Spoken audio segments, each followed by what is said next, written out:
Celtic State of Mind. I'm Paul John Dykes. It's Monday afternoon and I'm joined by Acsom to talk all things Celtic for an hour. What else should you be doing at 12:30 on a Monday afternoon? Acsom, this was the positivity day. How positive are you right now as a Celtic supporter?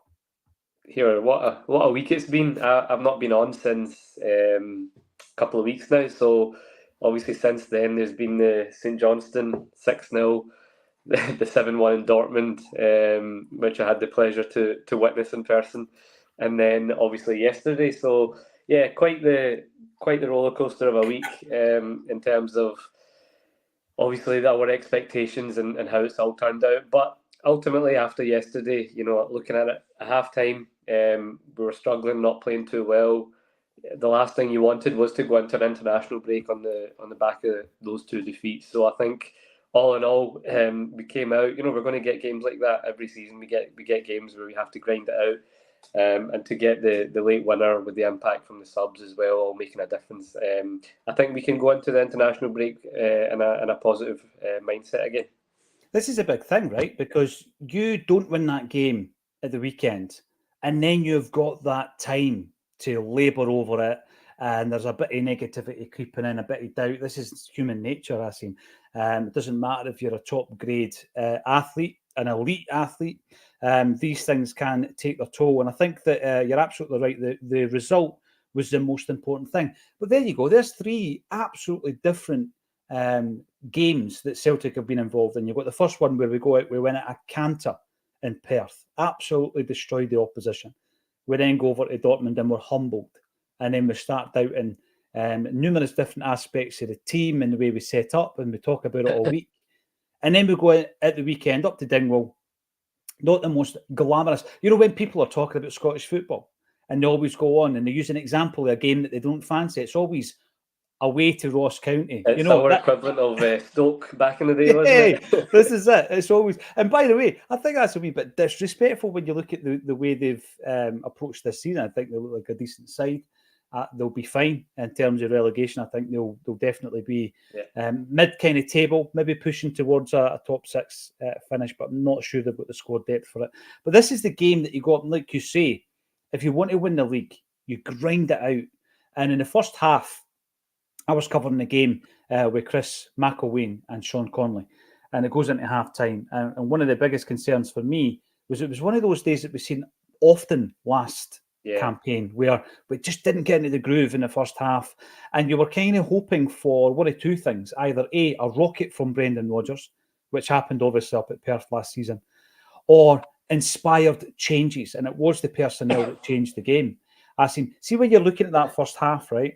And they were speaking after 30 minutes about Celtic not having a shot on target 30 minutes into the game. 8 minutes later, Ross County get a penalty. Definite penalty. Definitely had to retake it. But these are the margins, if you like. So you go in at halftime, a goal down. What do you think the problems were in the first half? Do you know, I was thinking about this after watching the game, and then I kind of rewatched the highlights and moments from it. I think we were still in pretty good control in the first half. I think the main issues were a lack of maybe urgency. I think we were just coasting along thinking it will come. But in terms of dominance, I thought, we were well in charge. I don't think Ross County were really offering a threat. And I just thought that, eventually the goal will come, but there wasn't the same urgency as we've seen in previous weeks. We've beat every domestic game other than the Falkirk Cup game. We've came out the traps and we've started games really well and often had the game won by half time. That's not going to happen all the time, and I think maybe the players were there's obviously inevitably going to be a bit of a European hangover. I think that was to be expected, but I think there was just a lack of intensity in the final third. I thought the build-up play was fine, and then we got to the final third and the passes just weren't coming off. The kind of intricate movements and the link-up play just wasn't there at the final ball. And then, you're looking at it when they got their penalty, you do start to worry as the games go on, because we just didn't seem to have the same kind of tempo that we're used to. But I think for me, the concern was last season there was too many of these games, and I don't think we've not had that this season. So I don't think it's not a big issue. I kind of thought it might have been a struggle yesterday. I'm not too overly concerned about it, but maybe it's a wake-up call for some of those players as well, that you can't just coast it. You're not just going to turn up every week and it's going to be plain sailing. I'm thinking of the likes of Arne Engels when I say that there as well. I don't think he had a really poor game. So I think there's a number of reasons as to why that might have happened, but I'm not overly concerned. It's a good point you make, and obviously it's part of the tagline. You bring in a player like Arne Engels, very expensive, or record transfer. And obviously, and we've spoken about this before, we don't bring a player like that specifically for the domestic game. It obviously will be used and he'll be utilised domestically, but you're bringing a player like that, of that calibre, to try and improve in Europe. Now, I go back to a point actually that someone made on my post this morning on Twitter. It was, in fact, two different, one was a Hearts fan, one was an Aberdeen fan. When making the observation, Acsom, that we've got three guys who I think played a massive part yesterday in getting us the win, in Coon, Bernardo and McCowan. Mm-hmm. And my point was, there's three guys that we've paid £7.5 million, accumulatively for, which really, in the modern game, is buttons. It's absolutely buttons. And it seemed to ruffle their feathers because they're looking at us thinking we're lording it over the rest of Scottish football. They couldn't spend £7 million on their squad, never mind on three players. And you're thinking to yourself, right, okay, but what you want us to do? Downplay, underplay, buy a lesser quality player, even though we can afford a higher quality player? Do you want us only to have aspirations in Scottish football? Have we not to look towards the European stage? Surely a player like Engels is coming to Celtic, right, and had the shock of his life against Falkirk and the shock of his life up at Dingwall as well. But I think it's a good thing. It's a part of his transition from playing in the Bundesliga to playing in the Scottish League. Yeah, you look at his start to his Celtic career. He's got his Belgian call up straight away as soon as he signed. His debut coming off in the Derby victory against Rangers and the atmosphere that entailed. He's then gone away and played for Belgium. Came back. He's got the Champions League Bratislava game where he was brilliant. It's just been such a high. But I think it's important for him to experience games like yesterday as well, because it's not going to be the glitz and glam of Celtic Park every week and 60,000 and Champions League nights. A lot of our bread and butter games are going to be at stadiums like Dingwall and away at St Mirren, tight grounds, small pitches. So he has to get used to that, and I think he struggled yesterday to. He's still a young player, so he's been brilliant since he's came in, but he's had a couple of games now where he's it's a bit of a learning curve for him as well, and that's good. I think that's important. I think Brendan alluded to it after the game that we'll learn from that.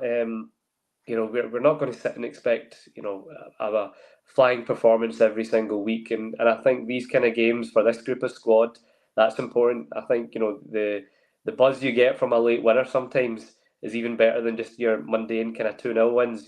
It's just good for kind of galvanisation. You've seen the celebrations at the end. You've seen it for years now with Celtic, whether it was under Ange or even last year, the two that spring to mind at Fir Park and Easter Road. Mm-hmm. It makes a big difference when you win a game like that, coming from behind or having to get a late goal and dig it out. So I think it's a perfect way for us to go in. And I think the international break, as much as I hate them, I'm not a fan of them. I don't enjoy them. And you're always counting down the time to the next game. I don't think this came at the worst time for Celtic on the back of the last week that we've had. I think it's a good time for us to all recharge and get going again. We've got some big games coming up on the return, don't we? Absolutely. During the international break, you're always looking. Obviously, a Celtic State of Mind always goes out 12:30 weekdays, no matter what. If it's a break, if I'm on holiday, it doesn't matter. We go out 12:30 every day. I keep saying it. It's like Coronation Street. You can set your clock by at 7:30. Is it still on at 7:30? I've not seen it in a few years. I'm pretty sure I turn it on this week and it would be, just clicking right back into the storyline. But in terms of Acsom over the next wee while with the international break, etc., there's a couple of games that we are going to cover. We're going to have a look, obviously, at the Celtic women who are doing brilliant. And they're playing in Europe. They're playing 20 Escade. I'm going to have to double check and see if there's any coverage of that. But I was interested to note that the Celtic fan groups have got together again with a big push for the Celtic end to try and get behind the Celtic women's team playing Champions League football, doing so well. And of course, Wednesday night, Sligo Rovers away. That's on PPV. So you can get the League of Ireland on the PPV. We'll be watching that. Just as an aside, what kind of a team are we looking at here? A hybrid team? Guys like Odin Holm, Liam Shaw won't be in there. He's away to Fleetwood, so he's off. He's off the boogie bus, right? I think it's a good opportunity to look at some of the fringe players. You would expect maybe Nawrocki to play. Nawrocki is the one I was thinking. Salo, that type of player. Aye, exactly. I think obviously we'll give a rest to the likes of McGregor. I don't think he'll feature. But yeah, Sinisalo's one. Ralston maybe. No, is Ralston in the Scotland squad?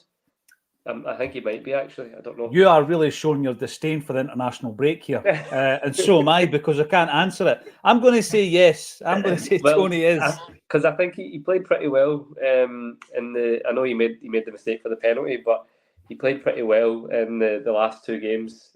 So I think he'll still be in the squad. I'll need to double check that as well. But yeah, I think we'll see a hybrid, as you say. Thiago Holmes sticks out as someone that's definitely probably going to feature in this game. But the thing is, we've actually got quite a tight-knit squad now, don't we? It's much smaller than it was going into the summer. So, yeah, I think there'll be a lot of younger players featuring as well, because we've got a lot of players away on international duty, which is a good sign. It shows where the strength of the squad is. I see Engels. I know he's got a call-up again. And Bernardo will be away with the Portugal under-21. So, yeah, it'll be interesting to see who gets a game on Wednesday. I'm just having a look at the squad. You've prompted me to bring it up. And what we have here is, let's have a look. How many Celtic players do we have? Tony Ralston is indeed in there. Yeah. Jamesy Forrest is in there as well. Greg Taylor. If he's not injured, that would be. Yeah, because obviously there's a slight concern there. And there's a few ex-Celts in there as well. Guys like Ben Doak, now on loan at Middlesbrough, is in the squad, as is Craig Gordon. Andy Robertson, can he count as an ex-Celt? Probably not. But they're all in there. Lewis Morgan, New York Red Bulls, is in there as well. So yes, he will be involved perhaps. But it did prompt, I want to ask all about your trip to Dortmund, by the way, Asim. I want you to tell us all about that experience. But with regards to the Sligo Rovers game and the fact that Rodgers has said, it's going to give us an opportunity to get the minutes in some of these guys' legs who don't often play. It really just brings up that discussion again, the fact that we don't have that, do we? We don't have a reserve team, a team that you can get. Every player, every professional footballer should be playing games of football every week. That's not been the case at Celtic, it's unusual actually when you say it out loud, but players last season as well who were on the fringes of the squad simply didn't play. And, I think that we need to really look at that and review how we've got a B team in the pyramid that doesn't develop or progress through the ranks. It doesn't go up. It doesn't get promoted. And it is basically a youth team. We need to have a look at that, Asim, if we want to progress. I use Engels as a good example. He was playing for Club Brugge's reserve side, who were in the second tier of Belgian football. It allowed them to develop. It allowed them to play at big stadiums against players who might have otherwise been in the top league previous or earlier in their career. He's going to learn a lot more doing that than against guys who are 18 and 19. Yeah, it's a no-brainer. It's why he looks such a mature player at the age he is, because he went out there and he got that experience, he got game time, and then he got his move to Augsburg, and again at 19, 20 was playing regularly in the Bundesliga. So yeah, it's a bugbear of mine and many of the contributors. I think it's something that we always speak about, even when we've spoken This Is Acsom to ex-players. It's something they all talk about, that they just don't see the logic behind not having this reserve league anymore. It just doesn't make sense, and it's definitely hindering any youth talents that we've got, and just in general in the Scottish game. I think it's a no-brainer that it's something that should be looked at going forward. Yeah, when I'm looking at some of the comments coming in, there's loads of discussion points in relation to the game at the weekend, and we will get to that, Asim. But I want to hear about your experience of going to Dortmund and what it was like, what the whole experience was like. It would be great if we had the technology to give you a wee video camera to give us a vlog diary, but that was not to be. Talk us through it. No, definitely we should arrange that next time. It would be good to do a wee diary of the whole experience, because that's what it is. It's an experience. I've been fortunate enough to do quite a few now. And this was the first time for obviously going to Dortmund, the first time we played them in a long time. So yeah, I was looking forward to it and the build up. And it's great, as soon as you kind of get to the airport, you start bumping into faces and people asking about the show. Many big fans of the show, giving their thoughts, and everyone was just in such good spirits. Naturally, we've been in such good form, so I think we all went into this game with high hopes of, not that we were necessarily going to win, but we were going to put on a show. And if ever there's a time to feel like that, it was on the back of the performances we put in domestically and obviously against Slovan. So I think we were right to feel confident. And everyone you spoke to on the way, on the plane, when you get to so we stayed in Dortmund and then a night in Dusseldorf and in Cologne. So a wee bit of a full tour of Germany, which was great. Really great cities, especially Cologne and Dusseldorf. But you bump into so many Celtic fans, and everyone was in such good spirits. Went to the Shea Doolan gig as well on the match day, so it was just such a party atmosphere, and you're really looking forward to the game. The stadium itself, stunning. Honestly, one of the best stadiums I've ever visited, and I've been to a good few. So it was right up there. The atmosphere was brilliant. And then the football started, and that's when it all went downhill. It was crazy. I've never sadly I was at the Barcelona 7-0 game, so it's not the first time I've seen us get trounced abroad. But this just felt worse. I don't know why, but it just, maybe it was the expectations going into it. But it was just right from the minute one, you just felt, okay, we're in for a doing here. Even when we went to one each, just because of the way the game started. And then obviously them going straight away and scoring again, you knew you were going to be in for a long night. But a shout out, there was a guy in front of me who wanted me to bring him up, Stevie Mack from Moss Park, big fan of the show. He's been watching for years. Brilliant. So we were chatting away and he asked me to give him a shout out. But yeah, you meet so many great people on these trips. I'll never get bored of doing away trips with Celtic. But yeah, you'd like to think we can start putting in a better performance and result. No, can I just ask you then, right? When you put that effort, that level of finance, effort, time off your work, etc., you're bouncing from city to city to see this one game of football, and we go out there and we get absolutely humbled 7-1, right? Do you feel mugged off, Acsom? I mean, the reason I'm asking is I don't want us to be these glorious losers. Yeah, I've watched the Tartan Army for years, aye. And you're looking at them, you're thinking they plan their entire schedule for the next year or couple of years around games home and away. And, my uncles and cousins used to be part of all that. And you think to yourself, and commitment's unbelievable. And it's the same with Celtic fans going on the European endeavours. Aye. The amount of planning and cost and everything else, sacrifice. There comes a point where you think, wait a minute, I want a wee bit back. And I don't mean financially, I want a wee bit back on the park. Yeah. No, it's a good point you make, and it's something me and my mate were discussing as we were, on our flight back, and we're just talking about like you say, the expenditure, the travel involved, the planning. It's all part of the buzz, as well of getting there and meeting up with other Celtic fans. That's it's all great, but ultimately we're there to watch Celtic, and we're there to watch Celtic be competitive. And I think that's where the disappointment comes. We all went into that game not necessarily expecting to get a result, but just expecting better. There's a way to lose, and that wasn't it. Mugged off. You're right. There was people that left at half time. There were some fans that left. Not many, but there were some. And I'm sat there with my mate at half time, and it's 5-1, and yeah, you can't help but feel we were pretty disgusted at that point. We're at half time and it's game over, and it's not the first time going abroad in Europe watching Celtic, and that's been the case. And I think that's the real disappointment, is you feel like it's the same old Celtic in Europe abroad. That line gets used often. It's the bingo of, what's it going to be, a red card or a penalty or defensive mistakes, and we got a bit of everything there. I know guys, the guy in front of me that I mentioned there, Stevie, he was at the Atletico Madrid one last year, 6-0. And you're right, it must feel for those that travel to, I try and get to as many as I can, but there are fans that go year in, year out, and you look at Celtic's away record in the Champions League, and you think, how many times have they gone and suffered those kind of defeats? And there does come a point where you do expect better and you want better, and I think you just hope the lessons will be learned for Atalanta away, because we can all handle getting beat, Paul John. We've all said that, but there's a way to do it, and when Tuesday night just wasn't good enough, and yeah, the fans did feel let down. Not gonna lie. Yeah, and you know what? Obviously, the discussions continue, and they will continue probably right through until we settle on a half-decent result again in the Champions League, Acsom, because it'd be easy to, tear it all up and say, oh, we're just simply not good enough, we can't compete at this level.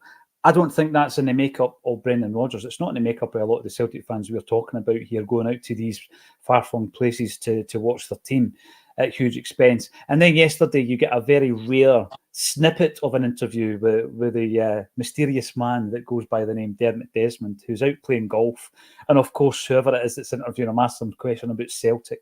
And he says that Celtic are doing exceptionally well. And it does feel as though he's a bit distant. People will call him an absent landlord. We've spoken about the kind of view of those within the club when it comes to the Champions League. We've pinpointed that word participation rather than competing, all this kind of thing. And I think you've got to temper your kind of when you're looking at your ambition as a football fan. You've got to be realistic. I mean, we've got to know where we are. So when you get a bit of backlash from other Scottish football fans because we're talking about only spending 7.5 on 3 players, you've got that level, but then you've got the other level where Borussia Dortmund are going out and spending hundreds of millions of pounds during transfer windows to prepare their team for the Champions League. Ross County at the weekend showed it doesn't always work like that. That's just on paper, values of 2 sets of teams. Your game plan's got to be right. Everybody's got to perform. We didn't perform. That was one of the frustrations for me against Dortmund. We didn't go out there and play the absolute to the peak of our powers, Acsom. Had we done so, I'm pretty sure we'd have still got beat. I mean, that's just the nature of it, right? They're a better team. We're better players, right? However, we didn't put a good account of ourselves out there.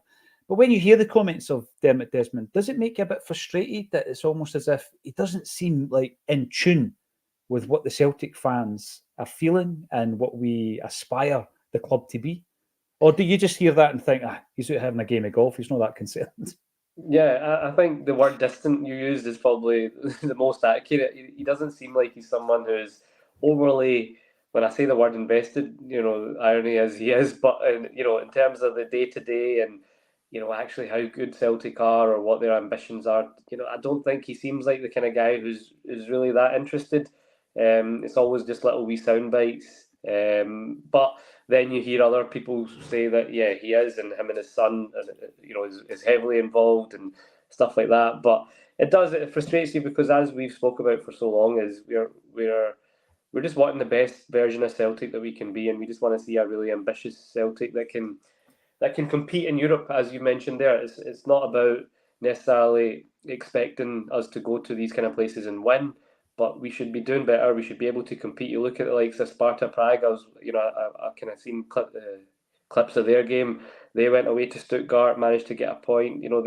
I think the problem with Celtic is we don't seem to be able to ever punch above our weight in Europe. It seems like whenever it comes up against these teams that have got bigger budgets, better players than us, we aren't ever able to elevate our performance to get a result, and I think that's been a frustration with Rodgers even in his first time. We managed to win domestically brilliantly. We managed to beat teams that we were maybe expected to beat, whether it was in qualifying and I remember we beat Anderlecht. We've obviously beat Slovan. I think the one thing that's missing from Rodgers in Europe with Celtic is a big result, against one of these teams that we're not expected to beat, and I think that's what we're all looking for. Yeah, you know what? I wouldn't even bet against it, Acsom. I think it was the manner in which we got beat. It was the deficit. It was the gap, getting hammered 7-1. However, we do have points on the board. And I think if you ask any realistic Celtic supporter when the draw was made, what do you expect to get from the first 2 fixtures? Probably 3 points. Now, that was never a given against Slovan Bratislava. But when you also look at that, we would have been happy to win 2-0. We'd have been happy to win that game 2-0. The fact that we actually won it quite emphatically means that the 7-1 pasting hasn't done as much damage to the goal difference at this stage. We just can't allow it to happen again. Agreed. And the thing is, goal difference could be an important factor because it's no longer the head-to-head being the first criteria. So you're right. I think the 2 games we didn't expect to beat Slovan by such a big scoreline probably, and we didn't obviously expect to lose so heavily, but it kind of negates each other to the point where you're right. After 2 games, you'd have taken that 3 points. And I by no means think, in the grand scheme of things, I think we're still in a very good position in that competition. And I'm still confident that in the games where we're expected to compete and do well, I've got high hopes for us. I think what Tuesday night did was maybe temper our kind of expectations in the other 3 games. against Atalanta, Aston Villa, and possibly even Leipzig at home.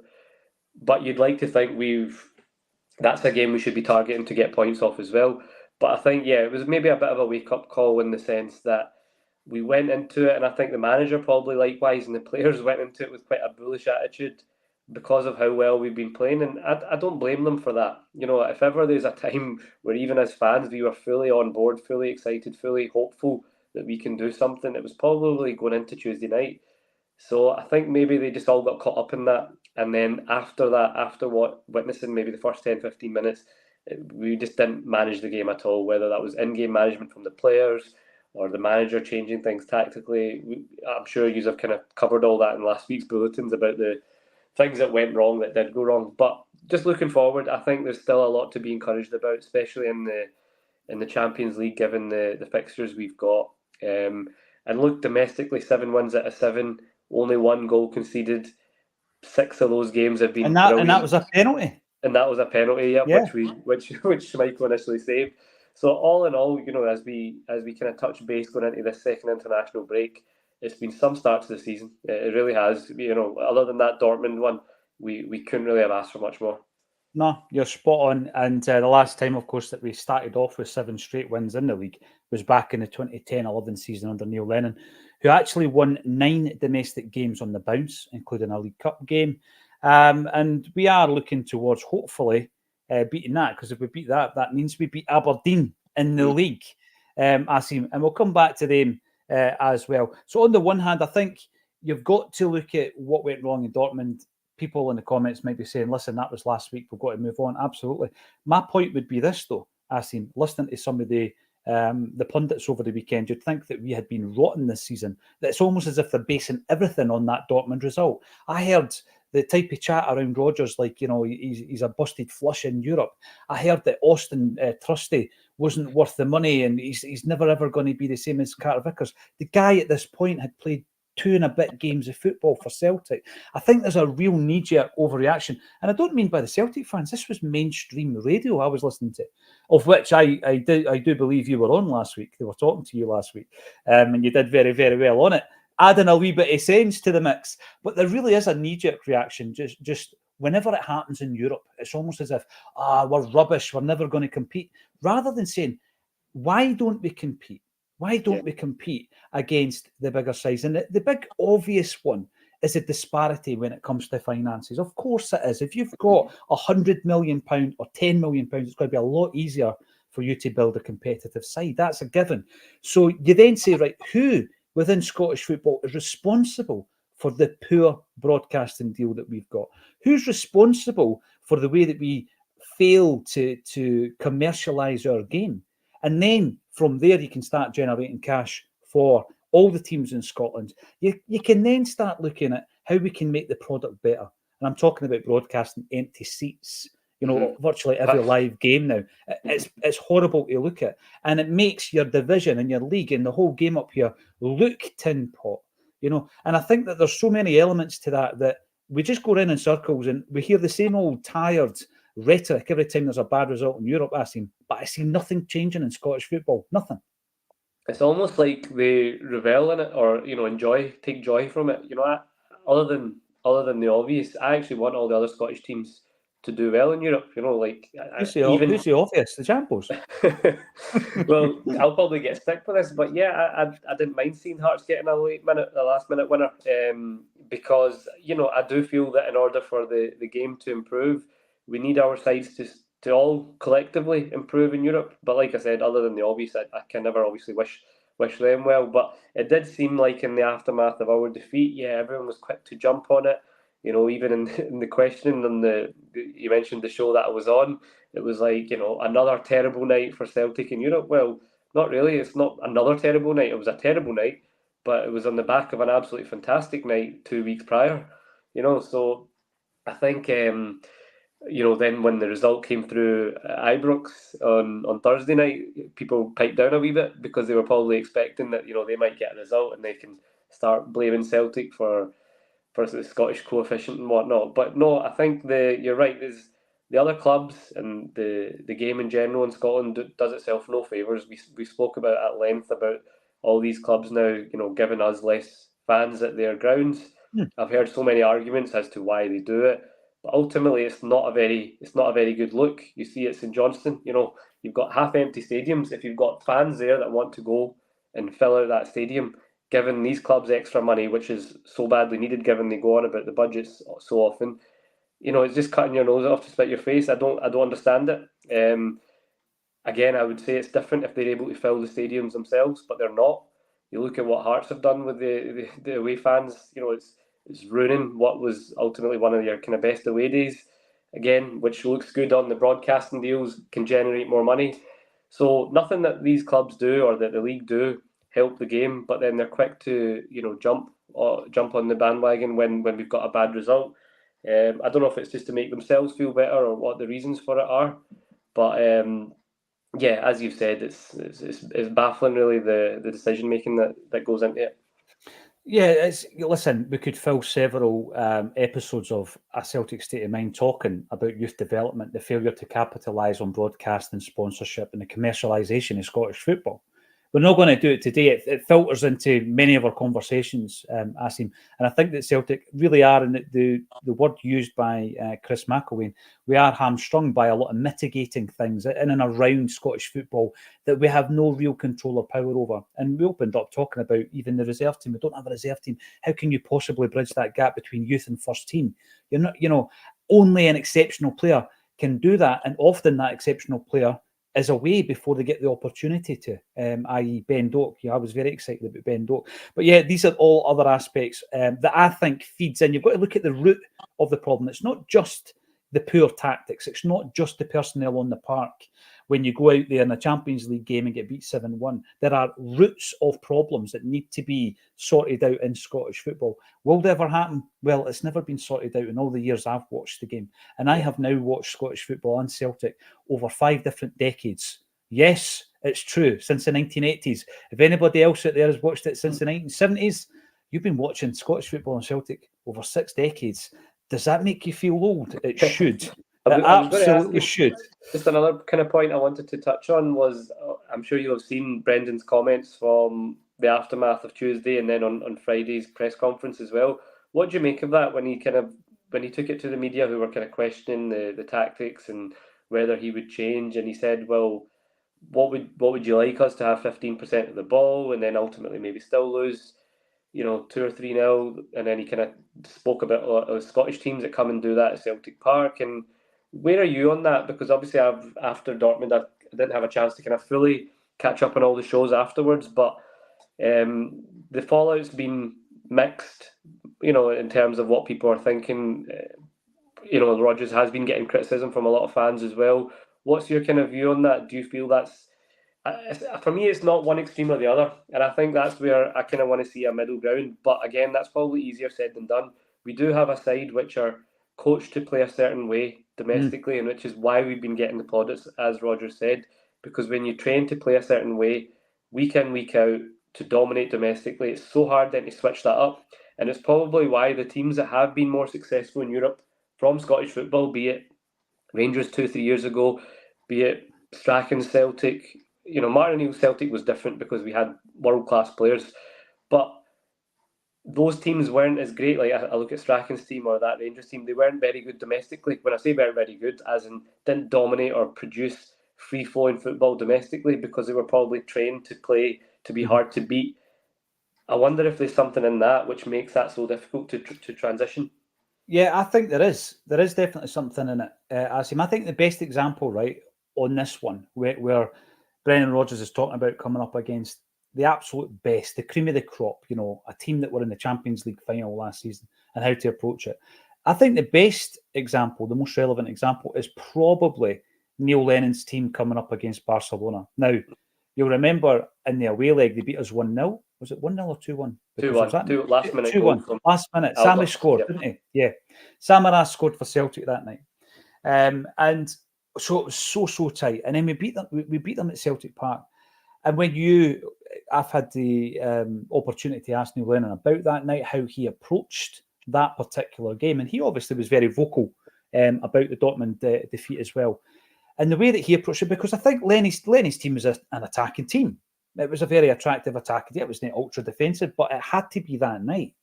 And he spoke about going into that game against Barcelona and being at a loss as to how to approach it. And he phoned Alex Ferguson. He actually phoned Alex Ferguson because they had, I think, the previous season, a really good result against Barcelona, the same Barcelona side. And Ferguson told Lenny what he thought he should do. And they stuck rigidly to that plan. We then had, which was ultra defensive. And if you look at the possession, for example, it probably is, what is it, 10, 11%, maybe even less. We didn't have the ball in that game. That Barcelona team was probably one of the best Barcelona teams, and possession was their thing. So that was always going to be like that, wasn't it? I know. And the big thing is, potentially, they were capable of probably beating teams by double figures at that level. That Barcelona team were capable, yet we beat them 2-1. Now, there was loads of things at play there. Fraser Forster had one of the games of his life against Barcelona that night. But the way that they wanted to approach it was to use the set pieces. Callum McGregor obviously took the corner for Big Wanyama to float in at the back post and power home the header. So there are ways of doing it. And I think that was a really good example because Lenny's team had to change their style that night. And by the way, we were under strength. You'll remember Gary Hooper was out, Bruni was out, there was a few players out. So I think that's a good example. So on the one hand, I do have sympathy for Brendan Rodgers saying it's very difficult to absolutely train and coach a team to play a very specific way, but then completely flip it and adapt it for one game. But the one thing that really sprung to my mind when he said that was it was reminiscent of something Ange Postecoglou said when he was being criticised for his game plan in Europe, whereby people kept saying you need a plan B. Yeah. And his plan B was to do plan A better. Yes. And his kind of view on it, Acsom, was how are the players ever going to learn if they don't play their game, they don't express themselves, they'll never improve and develop. So there was a wee element of that in it, I believe, as well, when Brendan Rodgers came out and said it. But I think there is a middle ground somewhere. I mean, if we go out and make the same mistakes against Atalanta, it's going to be hard for him to come out after that game with the same reasoning, I think. You're right. It did remind me of Ange, and Ange is big on that. He says he will go down playing his way. That's he's not going to change, and his reasoning for it makes sense. In terms of that's how you get better. You have to do it. You have to continue. You just need to get better at doing it. It's not about completely changing. Like you, I do agree that there's a middle ground. There's adaptations. I think you should also play to your opponent. Well, know your opponent's strengths. And if you're playing against a team who are absolutely rapid, their front three, playing a high line so early on in a game is pretty suicidal. But I think the beauty of the Atalanta game is it's not long away, and it'll be a quick way for us, indicator for us to see have we learned the lessons, because it's in 2 weeks' time, 2-3 weeks' time, so we'll know very quickly whether we've taken anything from that 7-1. And I don't think we will. I don't think we'll set out the exact same. I still think we'll try and attack, because I do agree there's no point in us. We're not a very good team at just sitting back and defending. That's not our strength. This isn't a team that's going to be able to just withstand pressure. But I do think there's something in game management, and I think that's a bit of what the players maybe lacked on Wednesday or Tuesday, was just that kind of maturity in game, just to know when to maybe sit off a wee bit and just take a sting out of a game. That's all you need to do sometimes when a team like that is coming at you and it's wave after wave of attack. You just need to take the sting out of it a wee bit just to stem the flow, and that's what mature streetwise European sides do, and that's what we hope obviously Celtic can aspire to become, and I think the Atalanta game will be a good indicator of whether we've learned the lessons from that. Yeah, I agree with that. I'm going to bring in some of the comments. Obviously, there's plenty of opinion out there, so let's get you involved, and we'll pick apart some of the performances at the weekend as well. Alex Birrell starts off by saying, I like that top. Mings is a kind of shady blue, so I'm guessing that he's talking about you, Acsom. That is, of course, an Adidas top, and there has been word that obviously the deal is going to put us into what they call, what is it now? Grade A category, elite level. Yeah, we're going to be joining the elite tier for next season. What does that mean? Okay, it means better quality kits. So the players actually get a better quality kit because we're on the elite tier. We managed to get some of the jerseys with the trefoil, the famous Adidas logo, that all the old jersey perverts love, myself included. More exposure. So you'll be involved in these joint launches and all this kind of stuff. And I think better commercial deals. So we're going to be making more dough, but obviously we'll have more kit to sell to fans. Yeah. And whenever I do that, everybody knows I love my jerseys and all that. But the thing is, Acsom, whenever I hear this stuff about Adidas, I just keep going back to this thing, which I think is obvious. When are you going to get the fans involved? It's the fans that you're selling the gear to. Yeah. And where's the consultation between Adidas, Celtic and the fan base? I don't see it. Yeah, it's just generally the PR between the club and fans is something that we've spoke about at length before, that it just seems to be non-existent. You're right, it's something that could be such a simple kind of marketing advertisement campaign that would just get the fans involved, and rather than just, like you say, it seems like there's more and more kits coming out each year now, and they're just expecting fans to turn up and buy 4 kits a year for them, for their kids. It's a big expense, and just something as simple as getting fans involved in the discussions, even, or whether it's even just for marketing in terms of who they have modelling it. It could be simple things like that, just to feel a bit more fan engagement and fan involvement. But yeah, it's, the PR side of things is something that we've mentioned before, just isn't there.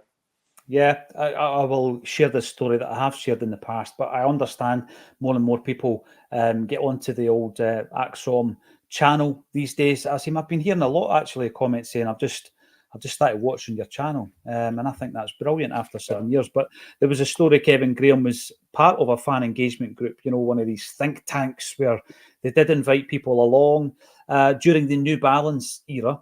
There was a few dodgy kits during that era, and they had an idea of an away kit, and there was various different options, and they wanted the opinion within the room, and it was all about colour schemes. And they had done this massive study in America, and they wanted obviously to sell a lot of jerseys over there. And they said that one of the most popular jerseys for sportswear over in the States is blue. Could we get away with having an away kit that's blue and everybody's looking at them? Another one of the options that they were looking at, if you didn't think that was bad enough, was maroon.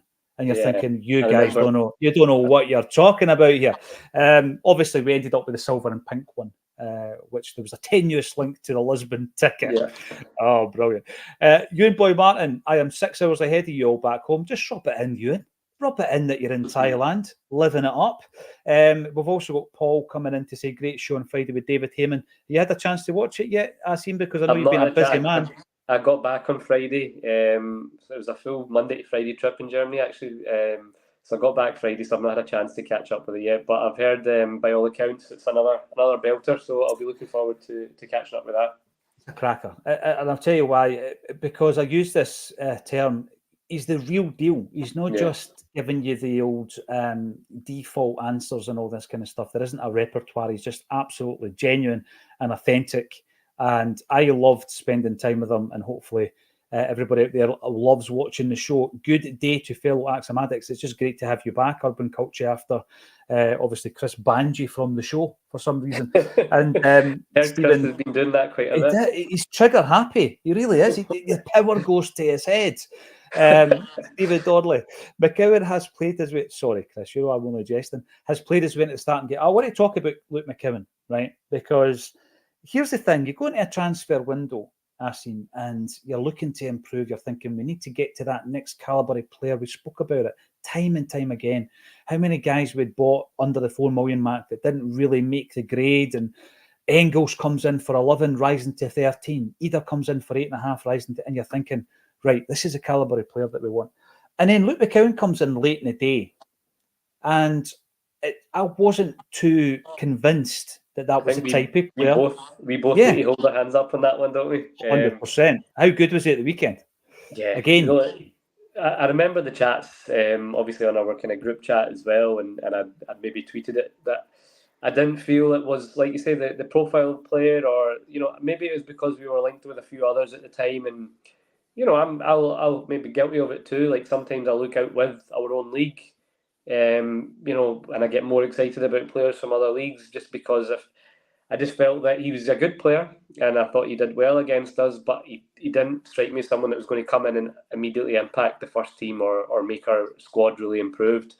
But boy, have I been proved wrong, and it's early days, so I don't want to get carried away either. But I like what I see of him. Anytime he's came on, I think he's looked sharp. He's looked dynamic, energetic. Looks to make things happen. Brilliant bit of quality as well. We've seen with his assist last week against the Johnston. Yesterday, absolutely came on and completely changed the intensity of our game. I think alongside Bernardo, who I also thought came on and did really well. He's looking every inch the Celtic player, Luke McCowan, to the point where you're looking at that midfield, and I'd have no qualms with him starting a game now. It's not a case of three of the others and then he just comes on. I think he's earned the right in his appearances to stake a claim to start, because while the other a couple of other ones have gone off the boil a bit, he's came on and looked lively. Now it's obviously a different challenge when you're starting a game to coming on. It's different things required, but he's shown everything. He's shown the attitude. He's shown the quality as well now, and that's the main thing. I think it's not just about the fact that he's a Celtic fan and he's delighted to be here. He's shown that he can mix it with our £11 million signing, or he's looking equally. I didn't think Callum McGregor was great yesterday, but he's still an important player for us, obviously, just in terms of his leadership. But Luke McCowan's also a leader in his own right. He was the captain at Dundee. He's obviously someone who's seen as in the dressing room as someone who sets an example, and I think I seen that yesterday as well. He came on and set the tone. So I'm delighted with what he's doing, and I think he's only going to improve. You mentioned setting the tone. That's exactly what he did. I felt that he and Bernardo grabbed the game by the scruff of the neck, and it needed that. It really did. Engels, I'm not saying Engels was going through the motions, but it was one of the games where he just couldn't get a foothold in the game. Hattis, for me, is one of the most talented midfielders we've got. We know what he's good at. But when it's not happening for him, sometimes he just needs that to be changed. And what we did is we went to players, and Bernardo's done it a few times this season, and he done it last season as well. Done it in the Scottish Cup final, where he just grabs the game, and he influences the game, and he does that well. McCowan knows the Scottish game inside out. Why did I have concerns about us signing him? I think the question mark for me was, prior to his career at Dundee, he'd played the entirety of his career, I believe, in the Championship. In Scottish football, or even below League One. He goes to Dundee, wins promotion, and you're thinking, at what point should we have noticed this player? How come we didn't know about this player? You then find out that I think it was Tony Docherty, indeed, who actually changed him from a winger to a centre midfielder, which is where he's excelled.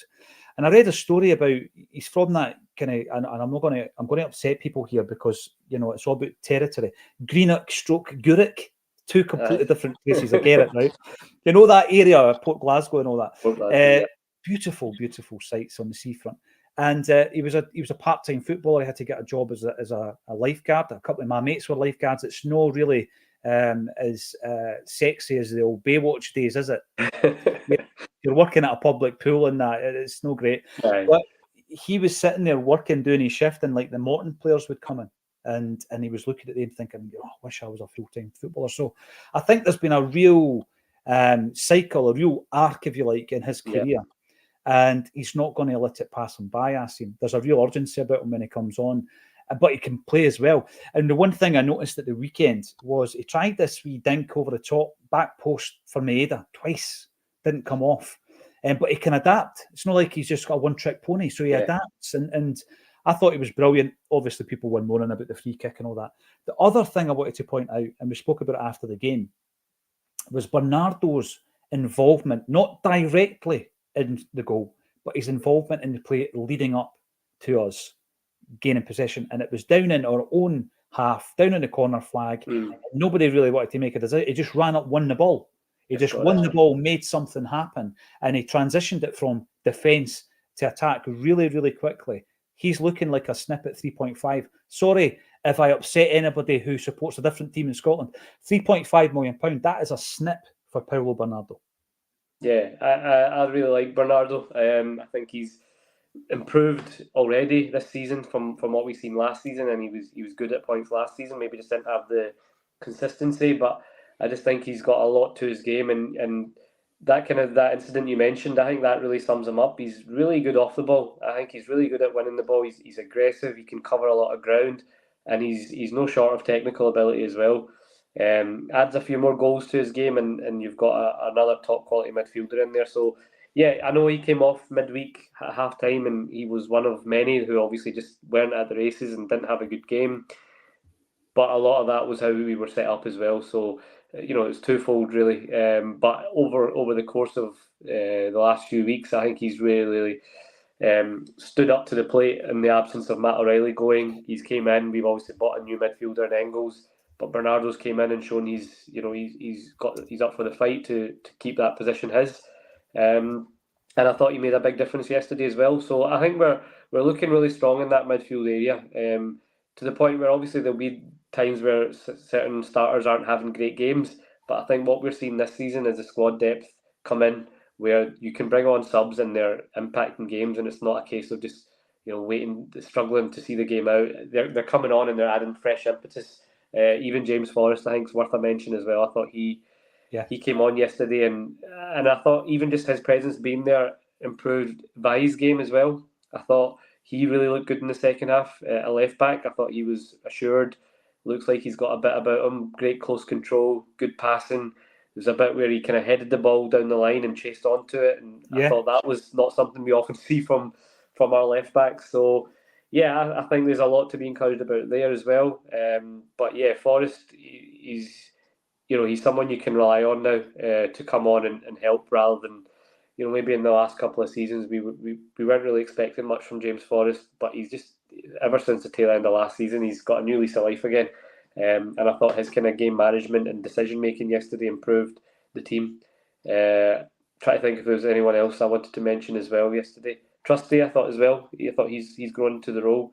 So I think, look, we need to. I think we're all probably guilty of this. We make snap judgments, but I think that's just the nature of football fans. You're going to call it how you see it in the early indications, and then obviously you allow players to gradually settle in. But I think there's a lot to be encouraged about with the squad right now. Yeah, there definitely is, and there's some of the names you've mentioned there that we'll dig in a little bit deeper as well. You mentioned James Forrest, and I've got to admit this, and I'm a massive fan of Nicholas Coon, absolutely huge fan. I didn't think it was really happening for him yesterday, Nicholas Coon, at the point that we made the substitution. So when Maeda comes off, I'm thinking twofold. I'm thinking to myself, right, so James Forrest is less effective on the left as he is on the right. Yep. So it's a bold move in that respect. And also, I thought Maeda was probably edging it over Coon in terms of head-to-head, who's playing better. And I'm sitting there as a massive Coon fan, thinking to myself, I'm not sure that was the right move. Again, it was the right move. Rodgers made the perfect change. But all the changes for me, made an impact. Kyogo made an impact. His movement is completely different from Adam Idah. And when you watch the way that he drags defenders to the front post when the ball's cut back for McGregor to take the shot, if he doesn't do that, there's no space to take that shot. And obviously the swivel of the hips ensured that Johnson got the last touch of it. But, every substitution was perfect. So if Rodgers is going to be criticised, you've also got to look at the changes that he made. He was able to completely change the tempo of our game for the final 25, 30 minutes through the substitutes that he's made. Yeah, I remember thinking at the same time, you're right, I thought it might have been Coon that came off, but it kind of reminded me of, he's turning into like our Jota of a couple of years ago. If you remember, Jota at St Mirren was having a poor game, but you just want him there sometimes because he's got that in him. And I feel like Coon's becoming like that, where he can change a game. You've seen it at Falkirk, at home to Falkirk a couple of weeks ago. And even yesterday, like having that composure and that finish, that's something that he's got where Maeda's kind of composure at times can let him down. You're right, it was a bold decision, but it paid off and it was the right decision. And Coon is someone who now I look at as being one of our kind of game changers, someone that even if he's not having a game, I just like having him there because you feel like he's got something in him that can just win you a game out of nothing. So yeah, all the subs yesterday contributed. Kyogo, you're right, wasn't heavily involved, but just his movement opens up the space for the wingers. I'd like to see a bit more from Idah when he's starting games. I think he's done well when he's came off the bench in obviously the games that he scored in the last few weeks. But there's a few games now where he started, and I've not seen that from him in terms of the movement and just kind of really making it a difficult game for the defenders. So hopefully he can get up to speed and start improving in that sense. But yeah, the subs yesterday were all were very effective, and that's where we're seeing now the squad depth coming into fruition. The big thing as well with Coon, you're looking at his goal contributions. So we've now got 6 goals scored, 8 goals assisted in just 11 games. I mean, that is sensational. That's brilliant. But I think he was one of the biggest disappointments for me against Dortmund, Asim, because everything was kind of laid on a plate for him in terms of it not being a grudge match, but he wants to play for Germany. He believes within his own ability that he can play for Germany, the national side. He's had a few opportunities, obviously, with clubs in Germany, and it's not worked out. He goes to Dortmund, and there you go. There's your stage. Shows you can do it. And I thought that he shrunk. He absolutely shrunk. He had a good chance in Germany. I want another big performance in Europe from him. Yeah, I don't want to single him out because I thought nobody got past marks, but you're right. He's probably one of the ones that we were all really excited to see because he's been on such good form, and he was, he was really good against Bratislava and helping us get assists in that game. And then on Tuesday, like I said, you could say he shrunk, but then I thought so did a few others. Mm-hmm. Then the argument is, were they set up in a play in a system that was destined to fail? Were they helped by the manager in that sense? It's twofold, and I stick to that. I don't think it's black or white. I think it's all the factors came into it. We weren't set up right, but all the players need to take individual responsibility for their own performances, and they were all way off it. So I've got trust in this group, though. I think there's something there that they'll really be hurting from that. You look at Coon, as you mentioned, playing in his homeland. Engels, who just came from that league, he won't have enjoyed that. McGregor being McGregor, he's not used to that, or well, I say he's not used to that. He's had a few under us, but he won't like that. Kasper Schmeichel. So I think they're all going to have a point to prove. Hopefully, when we go over to Italy in a couple of weeks, and Atalanta are looking good. I caught quite a bit of the football this weekend. I watched a bit of their game. They're a very good side as well. So it's a big challenge. I don't think they're much. I think they're on the same level to Dortmund, and they play a different system, but they're going to be equally as front foot. So it's going to be a test for us. I also watched the Aberdeen game yesterday. I don't know if you've seen some of that. It's good to see. I'm enjoying seeing them keep their run going, and it sets it all up for an absolutely brilliant game in a couple of weeks' time.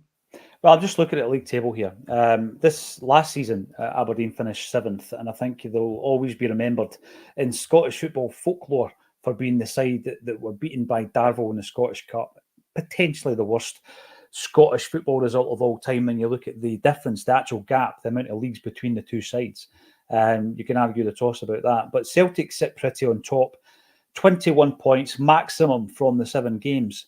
And so do Aberdeen. And then obviously in third place, 5 points adrift are Rangers. Now, I made a bold statement a few weeks ago about Aberdeen, but with each passing week, you ask yourself the question, when will the wheels come off? When will the wheels come off? They had a situation yesterday where Hearts are ahead and you're going into the latter stages of the game. If we're talking about that's Championship League winning form, what we saw in Dingwall, they'll be thinking the same. Now, the players they've got haven't been through this before, right? No. The team as a squad, they've not been through it. Jimmy Thielman's not really been through this scenario at a top division of European football.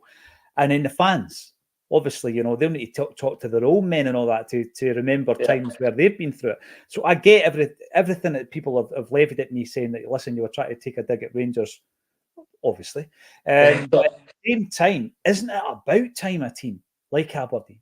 I mean, Hearts should be up there, but they're languishing at the bottom of the table. It's time a team like Aberdeen actually went for it. And the big thing for me is, if they could just keep it going, just pour everything into this until January, that's the test for me. At that point, are they the real deal at that point? Because if they are, they'll go out and buy 2 or 3 players and strengthen. And I think that's the big thing. Do they have the ambition at that stage? But they're doing tremendously well. Oh, yeah. It's the thing is with Aberdeen right now, obviously there's a confidence about the place. They're selling out Pittodrie. The atmosphere was rocking. So you almost, I want them to keep going. Obviously, you hope the wheels come off in a couple of weeks' time.